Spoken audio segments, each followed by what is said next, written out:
Hey everybody, Big Moss 98 here to do a special little commentary on the episode 4, the second season of Legend of Korra.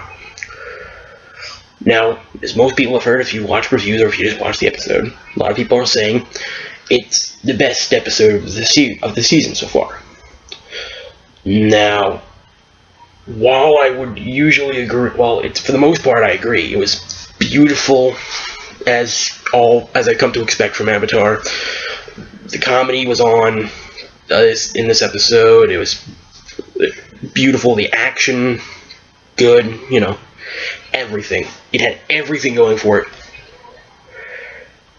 But then it happened, and I don't know if I'm sure I'm not the only one who saw this. I probably might be the first one to bring this to this kind of attention.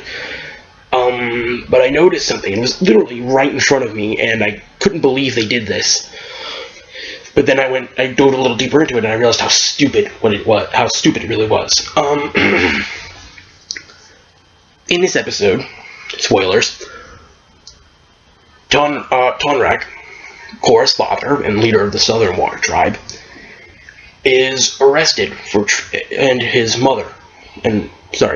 Korra's mother is arrested for treason because, they were hosting the meeting and the guys who tried to attack Unalaq and kidnap him, that whole thing. So they go to court. Unalaq, leader of the Northern Water Tribe and younger brother of Tonrak, picks the judge he trusts the best. Judge frees the mother, sentences all the rest to death. Korra threatens the judge's life. Unalaq walks up, says, "Please show mercy. Life in prison." Okay. Korra is mad by this. She visits her father. Father says, don't do anything. Just let it happen. We cut back at Korra's house, and her mother is crying. She gets pissed. She decides to go attack the judge to try to get him to reverse the ruling to let her father out. The judge tells her that he was told to do this. It was all planned by Unalaq. And also tells her that Unalaq paid the barbarians to attack the Northern Water Tribe and then hide in the forest, knowing that Tonrak would attack, so he would be banished. Korra, finding this out, goes to break out her father. When she gets there, she does not find him. The cell is empty. She does, however, find Unalaq standing 15 feet away from her. He then tells her that her father and the other prisoners are on a ship heading to the Northern Water Tribe to live out their sentence. Korra is pissed at this.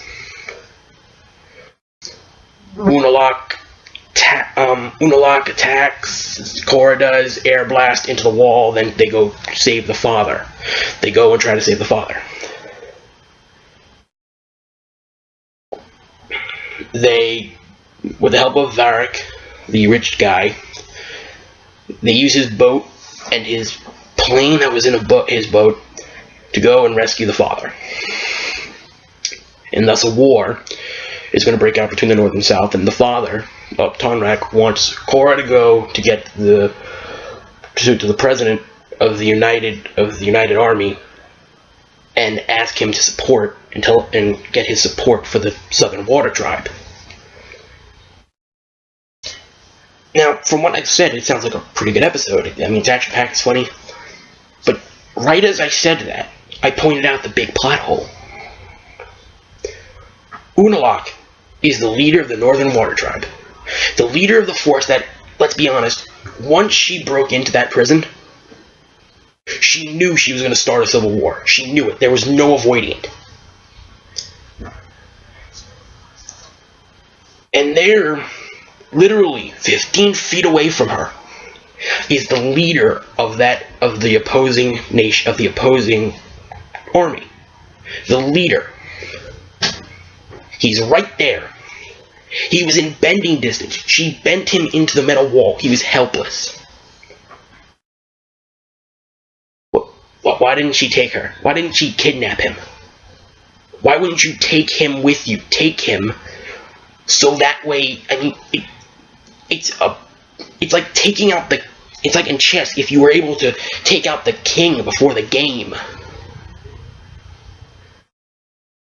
And a lot of people would say, oh, she had to go rescue her father. Her father was on the way to the Northern Water Tribe. A lot of people really overestimate the speed of these boats.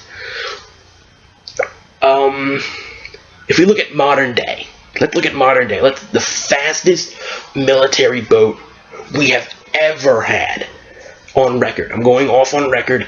It might be a bit faster, but you'll see why this doesn't really matter.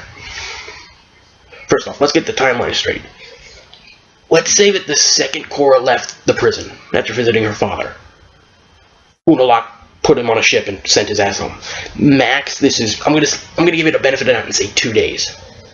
I'm gonna say 2 days her father has been gone. I think it's more like less than a day. I'm gonna give it 2, just because, you know. The fastest ship, military ship on record, went 65.2 kilometers per hour at its max and it maintained that speed for 8 hours. The distance between the South Pole and the North Pole? A little over 20,000 kilometers. You want to know how long it would take if you went that speed? If you did a straight shot, no stopping, max speed at 65.2 kilometers an hour, 35 knots. It would take you almost 13 days. It would take you almost 13 days to get there. 13. Now, but, you know, she's probably like, oh, we have to get there as fast because they're going to just get a bigger gap. As you heard in the series, Varric had pretty much he had a huge ship and a very fast one. And I think it's stated, I'm not sure, that it's actually one of the fastest ships in the world. It's fast enough to escape a raging waterbender, as you see in this episode. It's pretty fast. And also, you have firebenders. You have a firebender. You have one regular firebender who can give you a boost, and you have a person who can bend air and water. Plus, she has the Avatar State. You don't think she can make like a wave to increase the speed even more? And a lot of people are saying, oh, he can waterbend. It would be too much of a problem. And I would agree, except, you know, we kind of have a solution for that, as you saw in Season 1. Korra has become in touch with her spiritual side. She's pretty much essentially mastered the Avatar State. She can take away his bending. So that's not a problem. But then you'd be like, oh, Korra doesn't want to take away his bending because he's technically, I mean, it's just wrong. Yeah, it would be wrong if you just kind of took away his bending and he hasn't really, you know, he's done horrible shit, but I don't think it warrants that. Except, she can give it back. You don't understand this. She literally turned people's bending. She can manipulate that son of a bitch like an on and off switch. Open and close the gate as she pleases. It makes no difference. She had the ability to win the war before it started. He was right there. People make the argument, there was a whole Northern army was there. There's no way she could have gotten past him. She just did. Let me remind you of some of the feats that happened with Aang.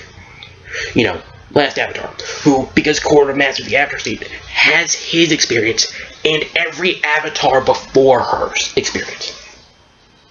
Aang, before he mastered waterbending, he went in the Northern Water Tribe, in the Northern Temple. He did not master it fully. He tapped into the Avatar State with the help of course, you know, help of the water spirit. But we're just gonna give it like that. Created a gigantic tsunami, which pushed back an entire armada of Fire Nation ships. He was 12 and didn't know bending. He didn't really know waterbending.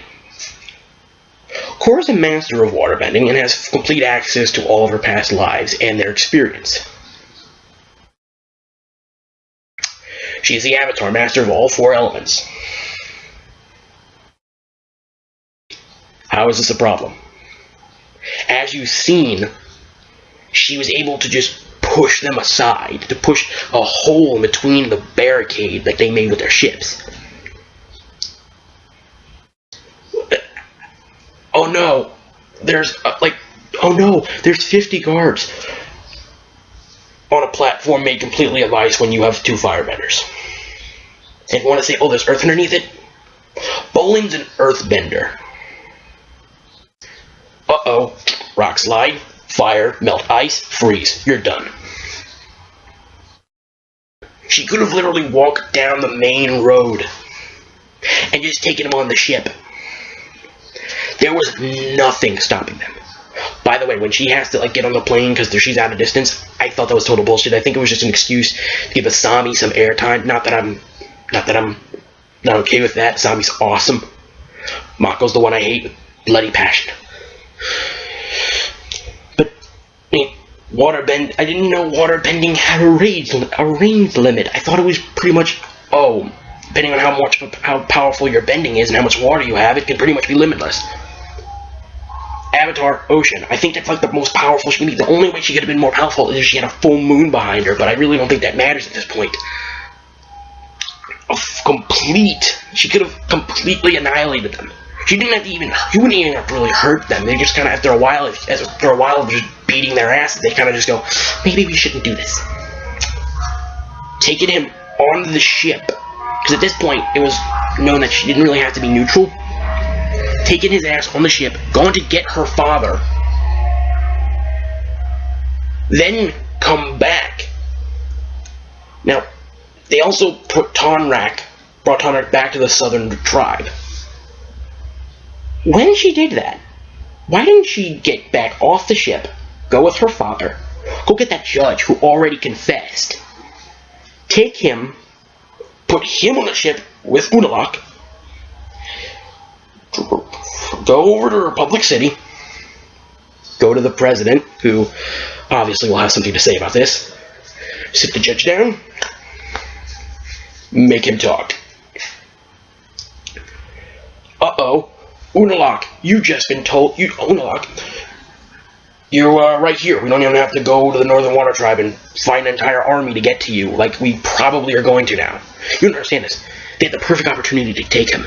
Now it's going to be fucking infuriating to get to him, because he's going to be guarded by 8,000 troops and a fleet of soldiers. And waterbenders and ships, and it's going to be a pain in the ass just to get to him. Especially if he heads up to the northern. If he heads up to the Northern Water Tribe, it's going to be a bitch, because you also have to get through the walls. Assuming that it hasn't changed much. The point is, with all of this, you could have solved it. You could have literally ended it before it started.